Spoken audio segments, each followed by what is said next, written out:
As the sunlight fades into autumn gloom, the rustling of leaves in the cool, dim air gives proof of the coming season.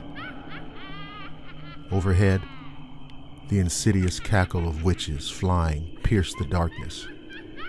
Horrid figures of silent phantoms stalk desolate paths and candle-lit hallways.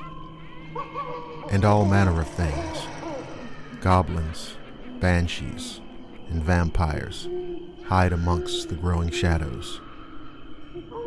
Thus begins October. Blackwater Media presents Halloween Horrors.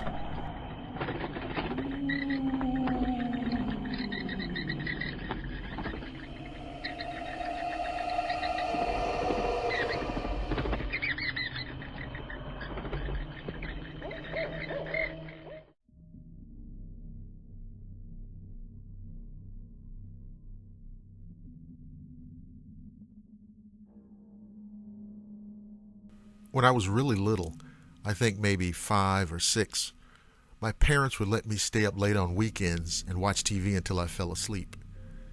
I really loved those times, and I would stay up later than anybody else just because I could. Well, one night I was almost asleep on the couch when I heard a noise on our front porch. It was the sound of our old-fashioned porch swing moving back and forth. I was a little scared, so I crept toward the bay windows of my living room and peeked out towards the porch. Sitting on my front porch swing was an older woman, probably in her 50s, wearing nothing but a nightgown, covered in blood, and holding a huge kitchen knife.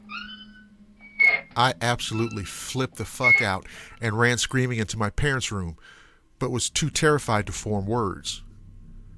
My parents saw that I was upset, but when I finally was able to tell them what I saw, my dad got really angry and told me that it was just a dream and to go back to bed.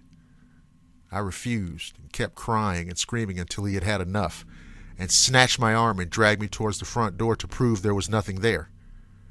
I kicked and screamed all the way trying to make him stop, but he kept pulling me. Finally, we got to the door and he unlocked it. He swung it open and said, "See, there's nothing there." To this day, I've never seen the look of fear and shock that was on his face when that woman turned and stared at both of us and slowly stood up with the knife. My dad slammed the door shut and got my mom to call the police while he went and got his gun. He went back to the door with a 12 gauge and cracked the door enough to stick the barrel out. He asked her what she was doing and she said, "Somebody killed my husband, but it wasn't me." My dad told her that the police were coming, and she freaked out, grabbed the knife, and walked away. The police found her 15 minutes later trying to break into one of our neighbors' houses. I never slept in that living room again. Oh yeah, I forgot that after she left, my dad called and warned my crazy uncle who lived next door what was happening. Apparently he was waiting on his front porch with his shotgun when she walked by. He pointed it at her and just said, "Keep moving, bitch." As a little bit of an update, I recently talked to my mom and she said that they never really found out the whole story, but apparently she was crazy and off her medication. Her and her husband got into a fight and she tried to attack him with the knife, but didn't seriously hurt him. When he got her out of the house, she must have cut herself with the knife, either trying to commit suicide or make it look like her husband did it. The police never talked to us about it, so that's just what we heard from the woman's neighbors. A really dark and creepy story, I know, but it's all true.